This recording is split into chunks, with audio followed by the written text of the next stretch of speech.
Баршаңызға сәлем, сіздермен бірге мен Айдана. Бүгін қазақтың ұлттық тағамдарының бірі ұсақ бауырсақпен бөлісетін боламын. Видеоны соңына дейін көріп тамашалап, лайк басып сақтап алсаңыздар болады. Не болмаса подписация батырмасын басып тіркеліп алыңыздар. Алда көптеген рецепттермен бөлісетін боламын. Ұсақ бауырсақтың құрамына қант, тұз, ас содасы, жылы су, ертілген сары май және илегіштен өткізілген ұн қажет болады. Барлық құрамын описанияға қалдырып кетем, сол жерден кіріп көріңіздер. Ең алдымен ұнымызға ас содасын салып, бір ас қасық мөлшерімен қантымызды салып, жақсылап венчикпен араластырып аламыз да, одан кейін тұзымызды салып, тағы бір араластырып аламыз. Тұзымызды жақсылап араластырғаннан кейін ертілген сары майымызды құйып, 82%-ды қолдандым. Жақсылап араластырамыз, өте дәмді болады сары маймен. Келесі суымызды құямыз, аз-аздан қоса отырып, жақсылап венчиктің көмегімен араластырып, жұмсақ қып қамыр илеп аламыз. Венчикпен қою болғанша жақсылап араластырып аламын да, келесі қолымның көмегімен жақсылап қамыр илеп аламыз. Қамырымызды үстелдің үстіне алып, ұн себе отырып, бір жақсылап жұмсақ қып қамыр илеп аламыз. Дәл видеодағыдай жұмсақ қып қамыр илеп аламыз да, бетін жауып 15 минутқа тындырып қоямыз. 15 минутымыз өтті, мінекей 15 минуттан кейін жақсылап тағы да иіқанғанша илеп аламыз үстелдің үстіне.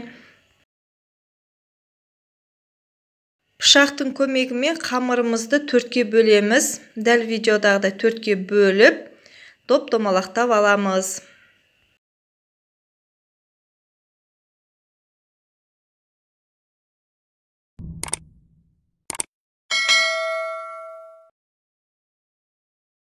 Мінекей төрт қамырымызды домалақтап алғаннан кейін, төртке бөлгеннен кейін үшеуін бетін жауып, бір қамырдың үстіне ұнды сеуіп, жұқа қып қамырды жайып аламыз. Өте жұқа жаймаңыздар. Жұқалығы 2 мм-ге дейін жетеді. Сол жұқа қып жайып алғаннан кейін, дәл видеодағыда мінекей ұзынша қып кесіп алғаннан кейін тақтайдың үстіне ұсақтап кесіп алатын боламыз.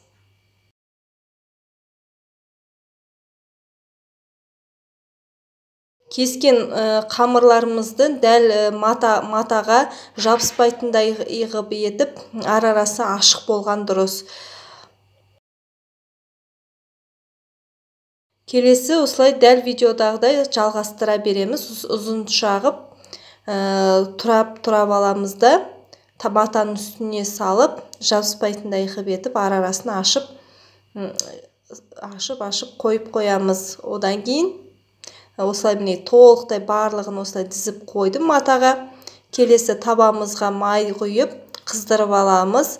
Қызғанымызды бір бауырсақтың несімен көріп, қызғанын байқаймыз. Келесі қызғаннан кейін ұсақ бауырсағымызды салып, майға қуырып аламыз 1-2 минуттай. 2 минуттан кейін қатты қызарғаннан кейін сүзгішпен сүзіп алатын боламыз. Осылай видеодағыдай жалғастырып пісіріп алсаңыздар өте дәмді болып шығады.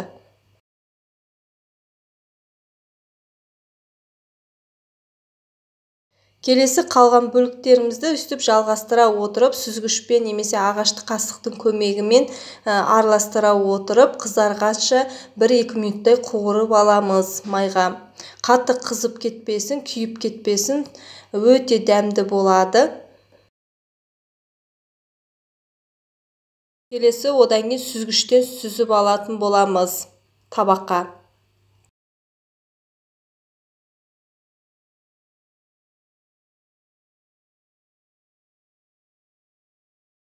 Мінекей ұсақ бауырсағымыз толығымен дайын.